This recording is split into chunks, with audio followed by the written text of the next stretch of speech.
Welcome, everyone, and thank you for joining our e-seminar today on using Natus NeuroWorks GridView functionality in conjunction with the channel labeler software. My name is Franco Volio, and I am the Sleep and Neurology Education Manager with Natus Medical. I will be hosting today's session. It is my pleasure to have one of our global marketing managers and experts from our neurology division, Anthony Forelli, who will be our main speaker and presenter today. Before I hand the presentation over, I would like to let you know that our Natus Education Department is continually working on adding new e-seminar sessions, such as the one today, and that a schedule of our upcoming sessions can be found at our natus.com website. So if you go to natus.com and you browse to the Education and Support link and go to Clinical Education, then Neurology Seminars, and once you're there in the Neurology e-Seminar Series page, there is a link where you can download a copy of the e-Seminar calendar. The calendar does get updated, and new sessions are added on a regular basis, and so I encourage you to check out the website often to make sure you have downloaded our latest calendar. Next week, we will be hosting a session presented by Dr. Richard Rosenberg from the American Academy of Sleep Medicine, who will be conducting a session on EEG waveforms, particularly in the context of sleep staging. So if you are relatively new to the field of neurology, I think this session will also be very useful and of interest to you. If you have any questions during the presentation today, please type them in the question or the Q&A box located on the right-hand side of your window. I played a video there just about a minute or two ago, and it basically shows you the steps if you wanted to submit a comment or if you want to pose a question. You can also utilize the chat box on the right-hand side if you want to express something urgently to myself. I will be keeping track of all your questions, and so at the end of Anthony's presentation, I will moderate them so Anthony can respond. But in the meantime, he will just be focusing exclusively on his presentation. If anyone experiences any technical issues viewing or listening to the presentation at any time, please exit the session and restart your session or your computer if necessary. We are recording today's session, and so if you are having problems hearing or if you missed the presentation or you want to share this with a colleague, we will have the session recorded, and it will be made available probably in several weeks' time, as the session, once they're done, has to go through a review process, at which point, once it's approved, we can then make that available to you. So at this point, I would like to welcome and hand the session over to Anthony. Thank you, Franco. You're welcome. I'm just going to switch you over to presenter now, so you should have control in about a second or so.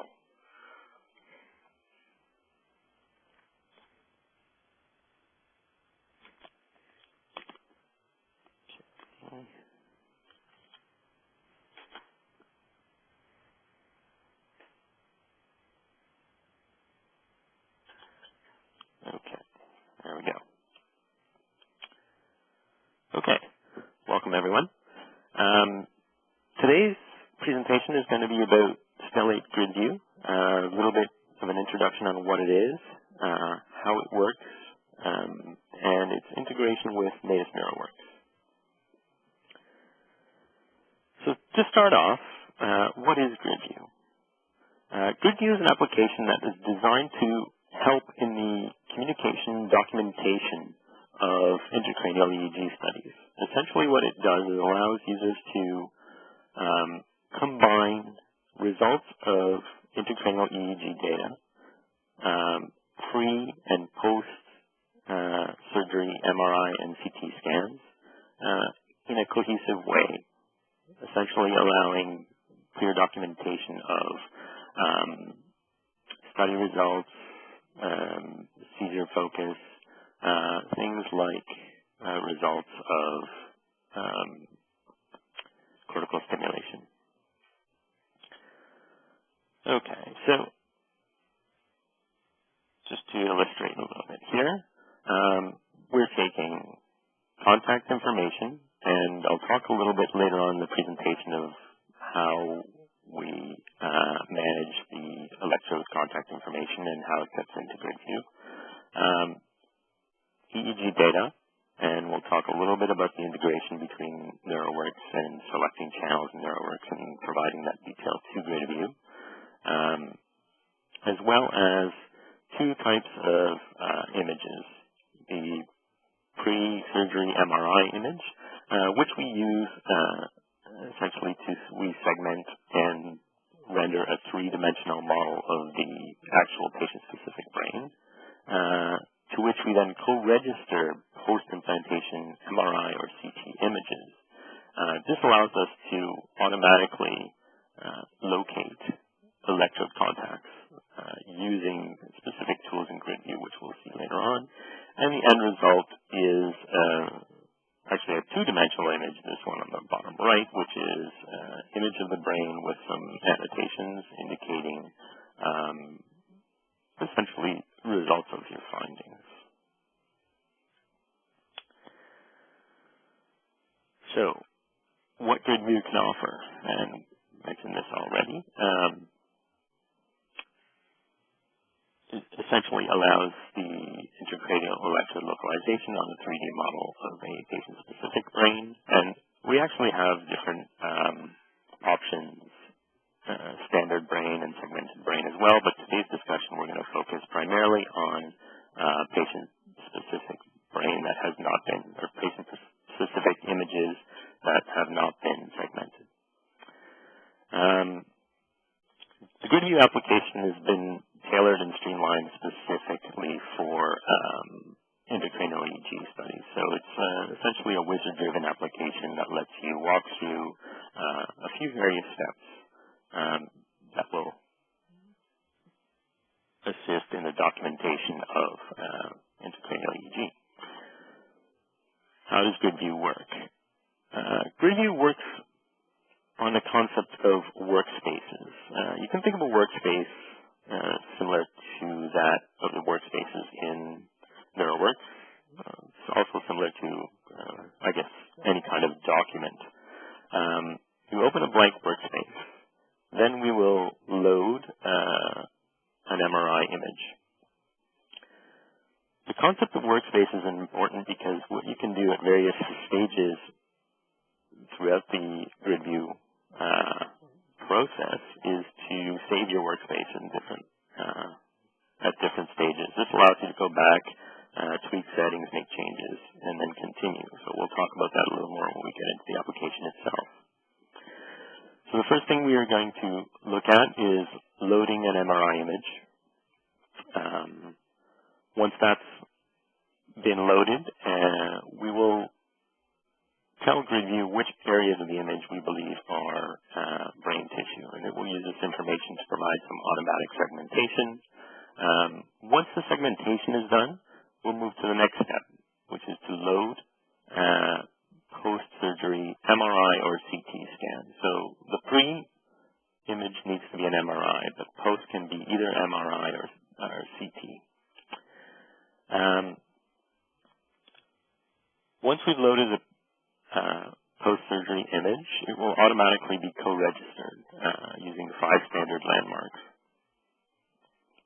Once the co-registration process is complete, GridView gives us the option to add electrode information. This electrode information comes from, at this point, Natus channel labeler, which we'll show in a few moments, as well as stellate harmony. Either one can provide electrode information for GridView.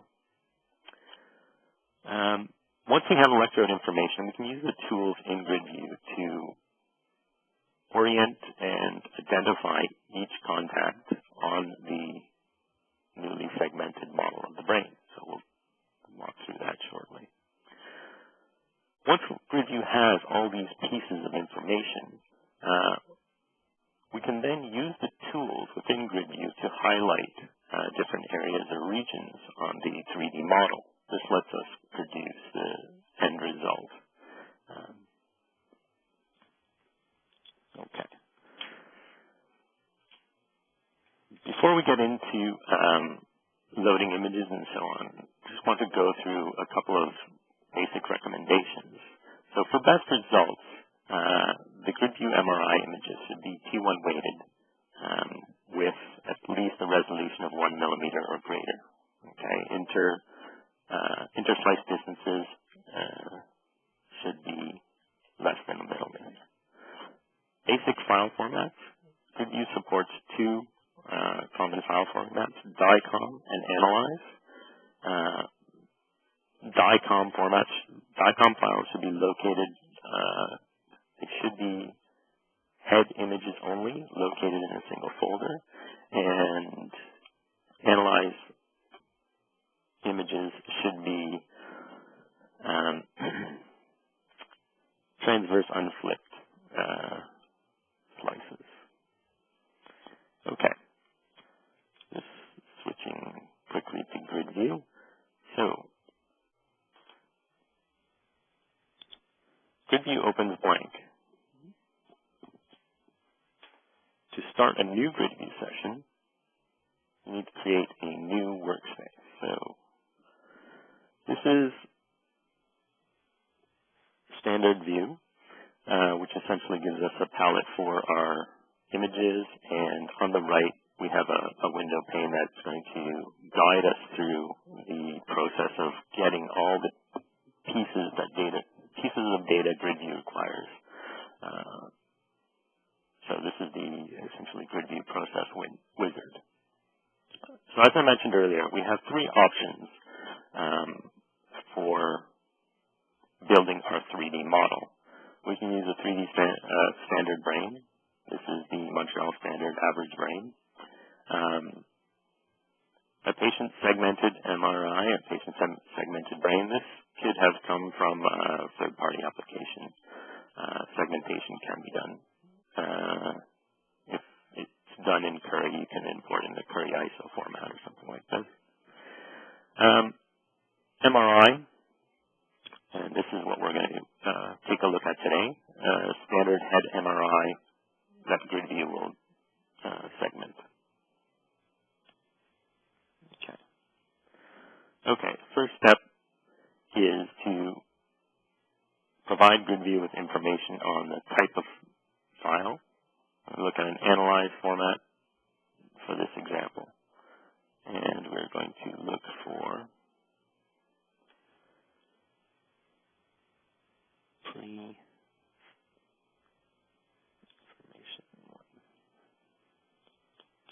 There we go.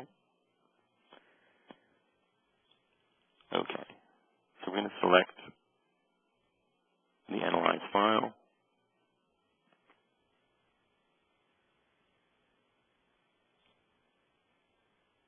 And continue to load the image.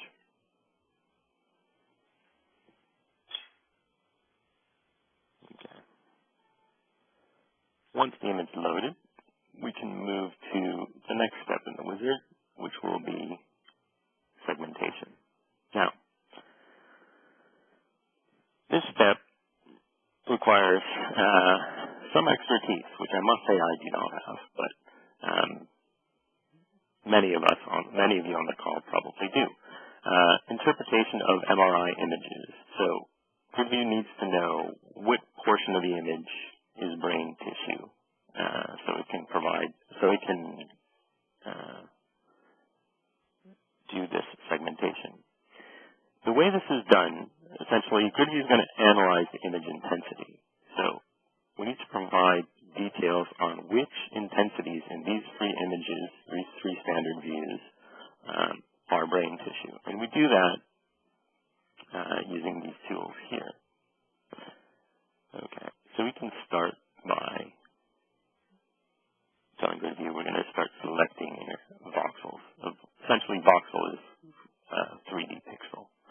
So we're going to select voxels by just clicking in different areas until we cover as much as possible areas that are brain. And so on. We do have an enlarge view if necessary, so you can kind of get a bit more detail. And let's take a look and see where we're at. Once we're finished, we can select stop. And GridView is going to give us some light intensity, some pixel intensities here. Going to make some manual adjustments since this is a demonstration image with, I think they're somewhere around that. Let's try. Okay, so we've identified the highest and lower limits intensity values. Before we start segmentation, I just want to take a quick look at the advanced settings here. This dialog will let us set a lower limit. So essentially, you can put a stop plane at the bottom of the brain to stop the segmentation. And you can also use mask spheres to preserve areas that you do not want removed. So there's some advanced settings in terms of identifying brain tissue. So once we start segmentation, GridView will begin the process. It's going to show the progress in these three standard views here. And our 3D segmented brain should appear in this bottom left quadrant. Okay. Normally the segmentation process takes a few minutes, but this should not take hopefully less than a minute. There we go. It's starting to appear. Okay. Okay, so once you get to this point, we can take a look. Again, I'm definitely not an expert at this, so I'm going to agree that this is good enough for this demonstration and move on. But you can always go back and provide do some fine-tuning of the segmentation. You can do some fine-tuning, or you can go back and resegment. Two options. Okay. So far, we have taken a standard head MRI, provided that to GridView, identified brain tissue. GridView has used this information to segment the brain and provide us with this 3D model. The next step is to bring in post-surgery images. So for this example, I have a post-MRI. I will show CT later on as well. So let's take a look at the MRI first and choose Analyze Format. Select Post.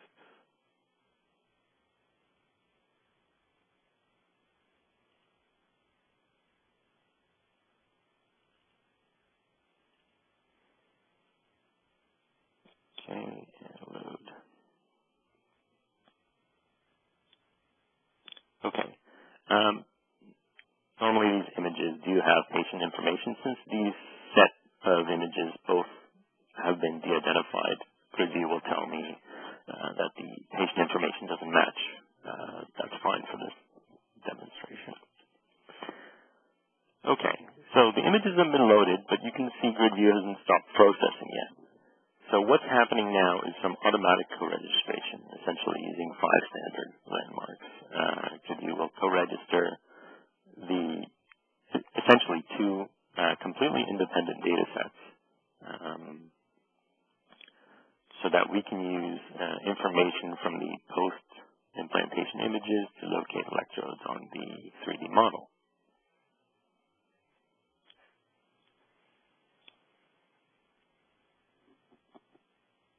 Okay. So once the co-registration is done, the user is going to be asked to agree or disagree. And the co-registration is outlined in orange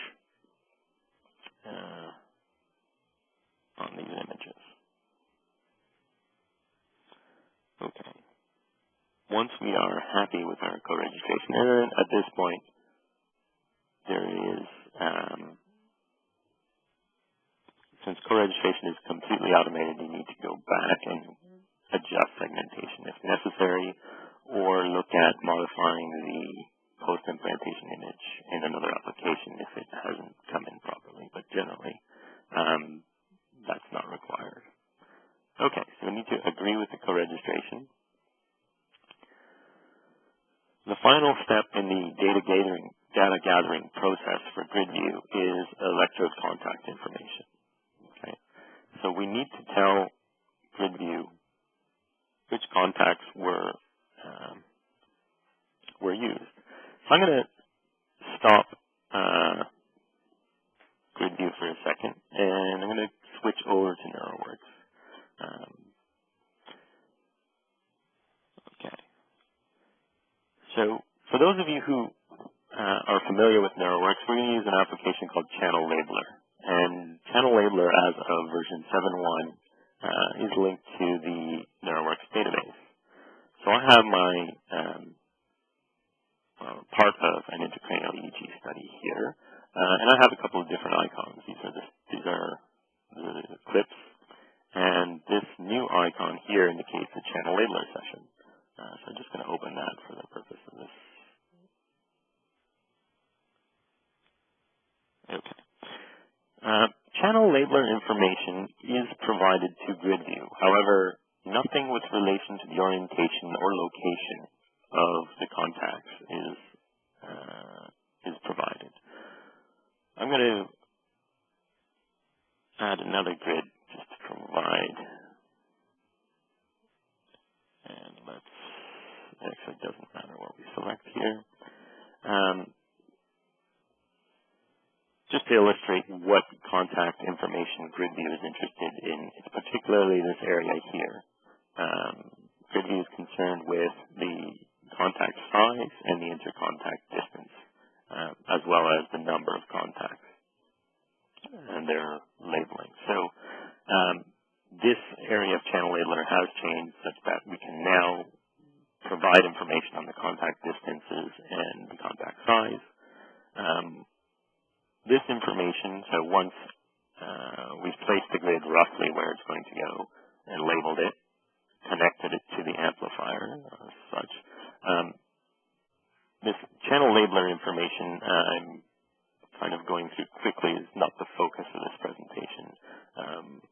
But for those of you who are familiar, it works in exactly the same manner. What happens at the end of the Channel Labeler session is the electrode contact information is stored in the patient's study folder, where GridView will collect it later and use it. Okay. So that's Channel Labeler integration. So, since I already have this demonstration, we're actually using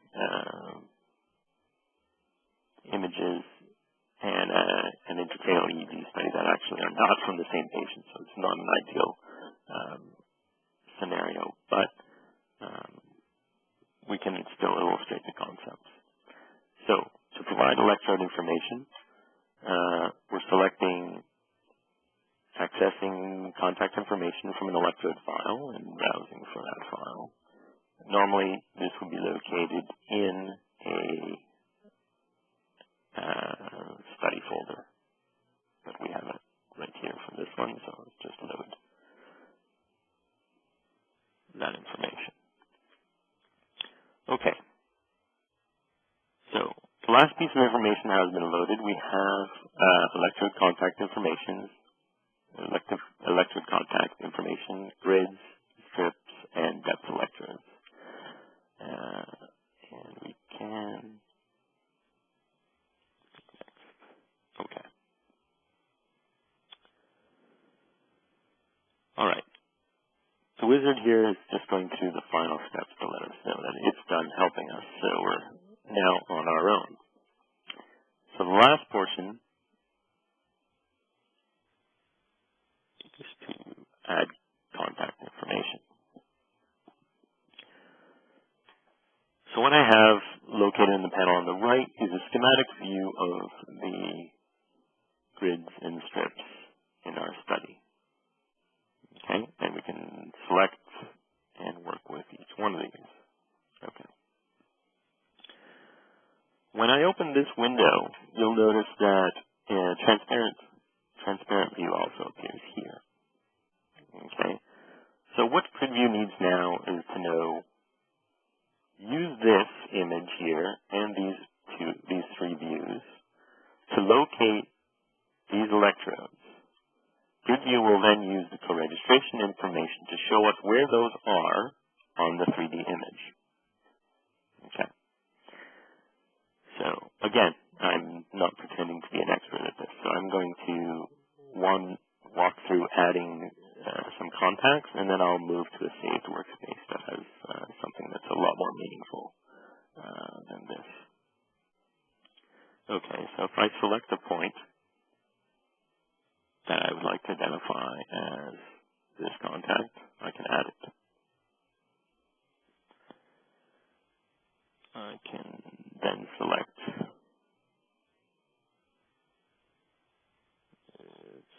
the second one, add, that's the second, and select that one, and add a third.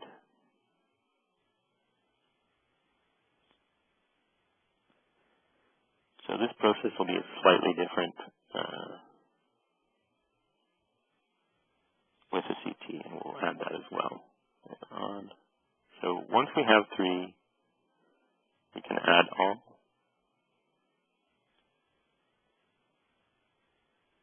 And there we go. Okay. At this point, I'm going to switch to one of my saved workspaces. I mentioned earlier that we could save and modify workspaces as we go. So I'm switching to, again, the same data set, but workspace with pre-identified electrode contacts. And we can move back into the 3D view and show our transparent projection as well. Okay. So once we have electrodes identified and located on the brain, we want to move to annotating and working with the output. Okay. So we have, I'll just quickly go through a couple of 3D features here. We can make the image transparent. So this image has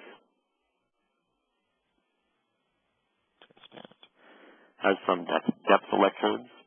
So we will take a quick look at those shortly. Like the transparency. Okay.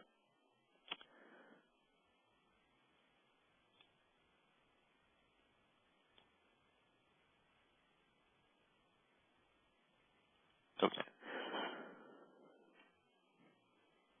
Another option I wanted to show is the electrode group info. So here we're showing only the first grid, and we can set the color of the grid and indicate each strip has a different color using this tool here.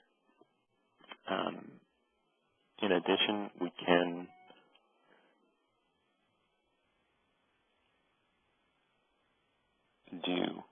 we can cut the 3D model. Now, in order to cut a 3D model, we have to have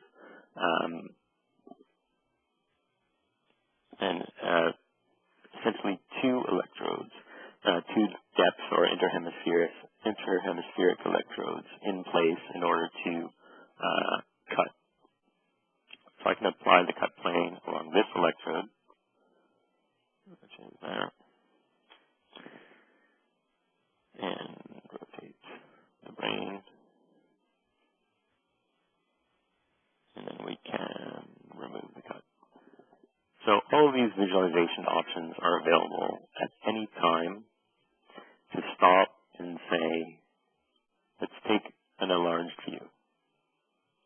Okay. An enlarged view is essentially take a snapshot and save it. And so what you end up with is a slide deck, so to speak, views that you can look at and annotate further. Okay, before we get further into these enlarged views, I want to switch to NeuroWorks again. Let's take a quick look here. I'm going to open one of these clips that has some matching EEG in it. Okay. All right. So, for example, if we're interested in seeing these contacts, let's say, and to have multiple select, simply hold Shift. We're just selecting these contacts.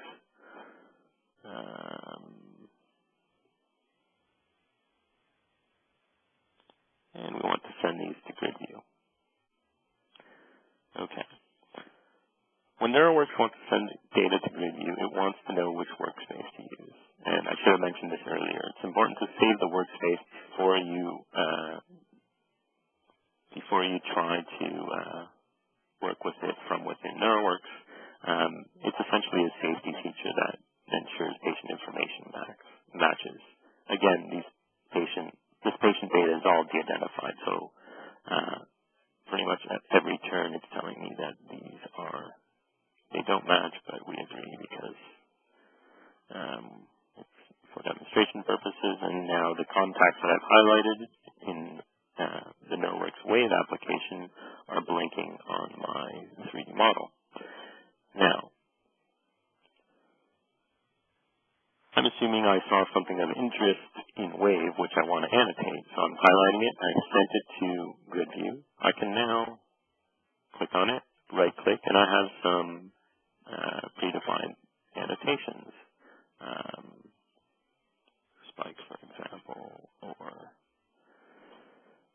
T-shirt one. And we can customize this annotation list. Can be customized. Build in as needed. Electrode. There we go. Color annotation editor. There we go.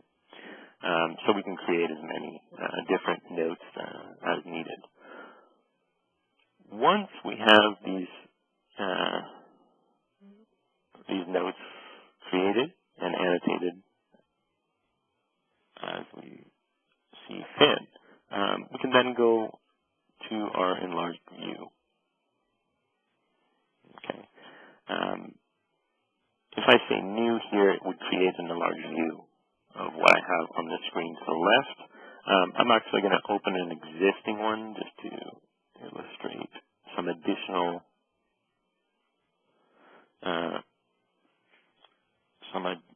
annotation features.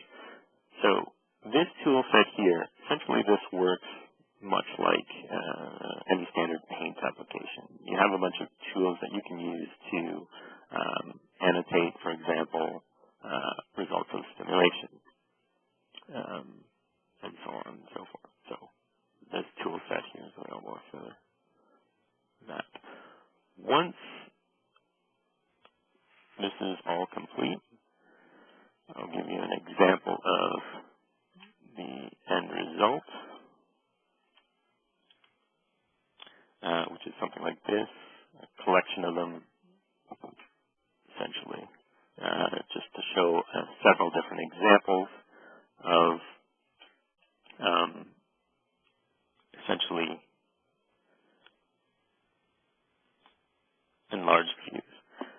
One of these enlarged views on the right is actually an image of some objects that are been extracted from a CT automatically. And we haven't touched on CT yet. So I'm going to switch back to GridView. We'll change our workspace and take a look at some CT images.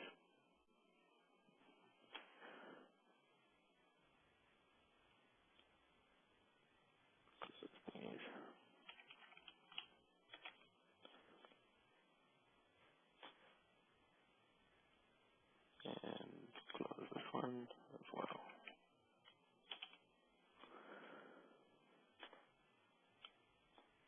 Okay, so we have an example of that same process we just went through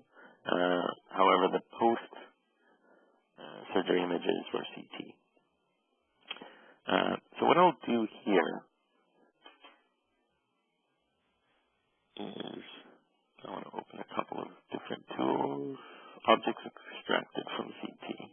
Okay. So this is available when using a CT image, and essentially GridView does a fairly good job at identifying contacts.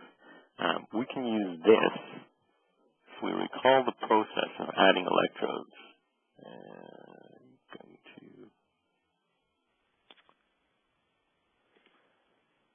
need to add contacts, but I don't have any. So let's import a few contacts and add them from the extracted objects view. And I don't believe I have the contacts for this one, but we can, for demonstration purposes, use the same set we used earlier. Okay. Okay, so now we have some contact information. Okay, and finish. So, let's add the 8x8 grid, and actually looks like it's 6x8 here, but we'll just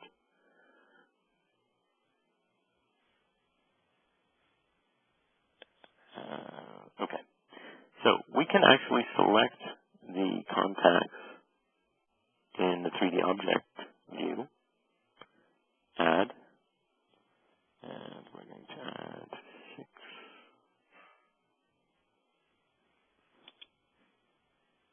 So this is the next one.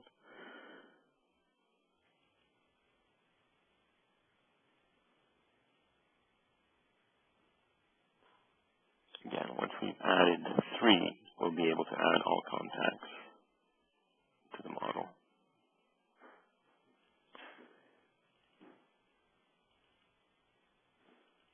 There we go. Add the 3rd. And you can manually locate as many as you like and then click Add All. And that will find them in this model. Okay. That is essentially the same method of adding contacts that I showed earlier. There is also a way that you can manually just add to the model just directly without using the co-registration information. And I'll just illustrate that quickly here. Selecting a strip. And I'm not even sure where this, but let's take one. So you can manually add these just by double clicking on that model and saying add. It will add them with, and essentially this method that I'm showing now bypasses the co-registration information. Okay, so that covers essentially our walkthrough of GridView, importing data, assembling all the key points needed, taking electrode contact information, using the post-implantation images to localize the contacts in the 3D model.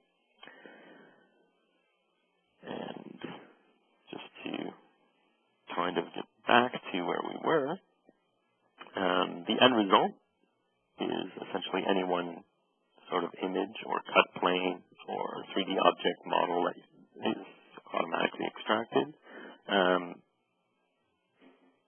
And results are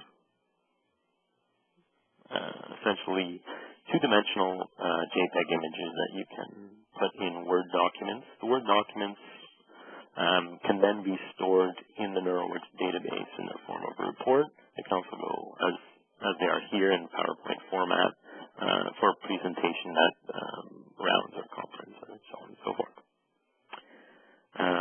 That is the end of the demonstration portion of GridView, but we will open this up for some questions.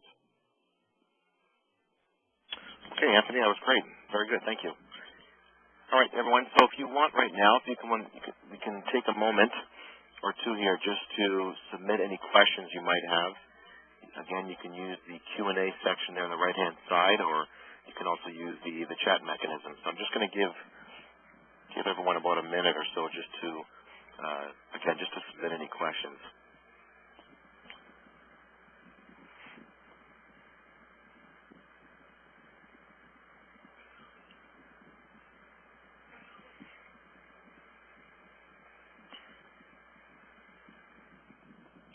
Anthony, can you clarify the versions that this version of software, that the GridView functionality and the changes to channel labeler, what they are, where they are available in?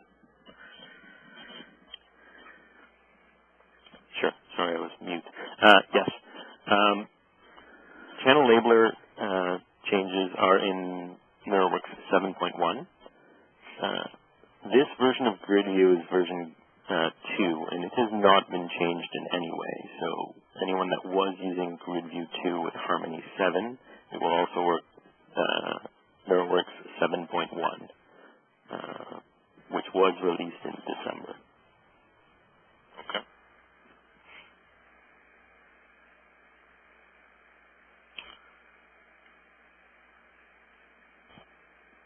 All right, at the present time, there are no further questions. I'm going to start to wrap this up. Maybe if you just stay on the line for a minute or so, just in case someone is still typing in a question. But just to let everyone know, though, again, today's session is being recorded, and if you are interested in reviewing this session again later, if you can email me at the education@natus.com. One second, I'm just taking the presentation back. All right, I'm getting a couple messages here. There are a few questions that are rolling in here. So sure, no problem. We can stay on the line. Yep. Okay.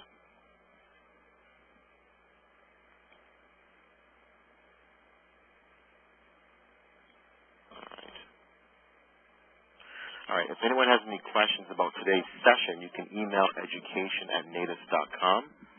So anything about if you want to request a copy of this presentation to review again, we can make that available to you. It'll probably take a few weeks just for it to be submitted through our approval process. All right, in the meantime, so some questions are starting to roll in right now, and I will go through them. All right. So can one display the contact numbers on the display?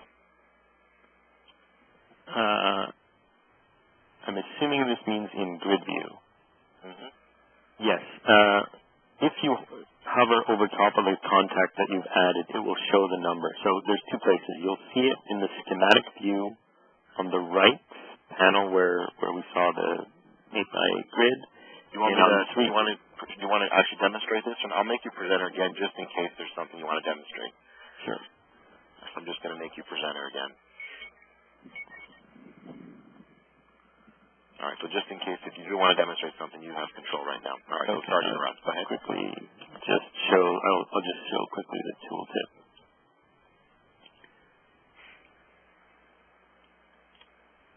Okay. So, and let me reload my space.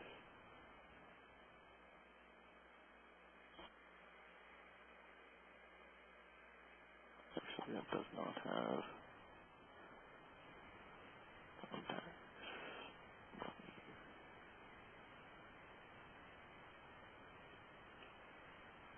Okay. So, within,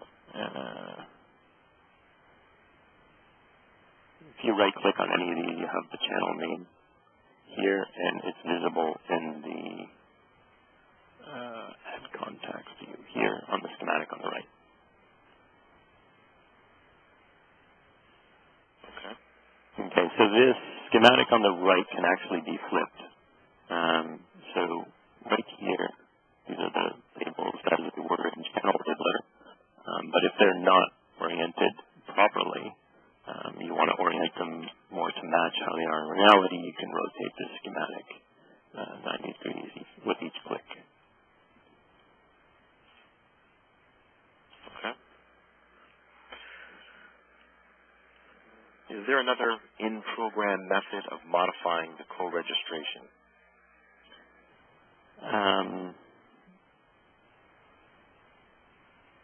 Not in this version. The co-registration is automated. In an earlier version, there was some manual co-registration options, but there is not. Not when you're using the automated method here. Okay. Is this the maximum resolution that we can expect with this program, or is it better with better source images or non-segmentation? The only resolution for these source images that GridView will support is 256 by 256.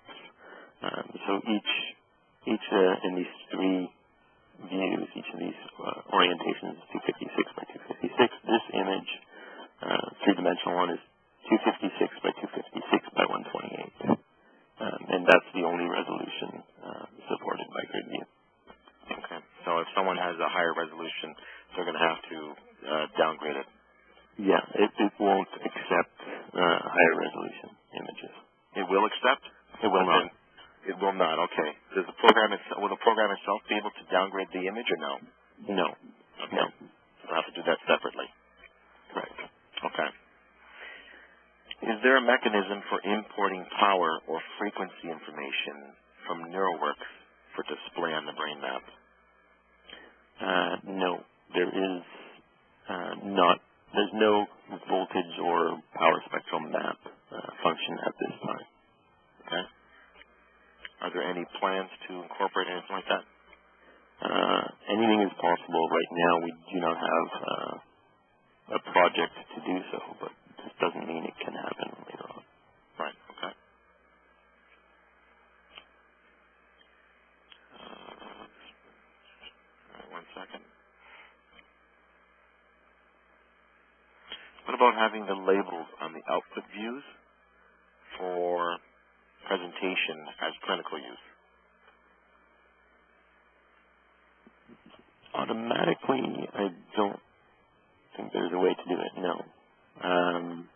But it's a good idea to optionally show labels kind of overlaid on the image. Okay. All right. And let's see. That might be it, but I'm just going to double check here as far as questions go. So if anyone has any more questions, this is the last call for questions. I'm just checking through. I want to make sure I didn't miss any. Contact.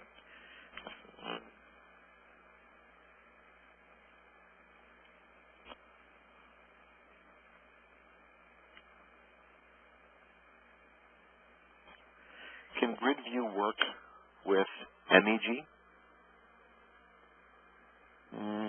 I'm not sure in what way. In terms of using images, it would have That's my assumption. Yeah, it would have to be an MRI or CT. All right. Okay. Yeah, so I'm making the same assumption that the question was related to utilizing the images. Yes. Yeah, okay. All right. I will slowly wrap this up then if there are no more questions. I don't think there are. And so I want to take this opportunity to thank you again, Anthony, for a great presentation, very useful. Thanks for your time. And I want to thank all of you for taking the time to register for the session and for participating. Thank you for your questions. It makes our session a lot better. And don't forget, if you are interested in participating next week in a session by Dr. Richard Rosenberg, again, it's on about EEG waveforms. And you can download information about this event from our Natus.com website where I had showed you previously. There's a calendar there, and you can download information about this. If you have any specific questions about this, you can also email myself directly at favolio@natus.com. That was present in the email that I sent out to you, or you can just email education@natus.com. So thank you once again, Anthony. Thank you, all of you, for participating, and I look forward to seeing all of you again virtually in our session room again. So have a great day, everyone. Thanks again. This concludes our session. Thanks. Thank you. Thank you.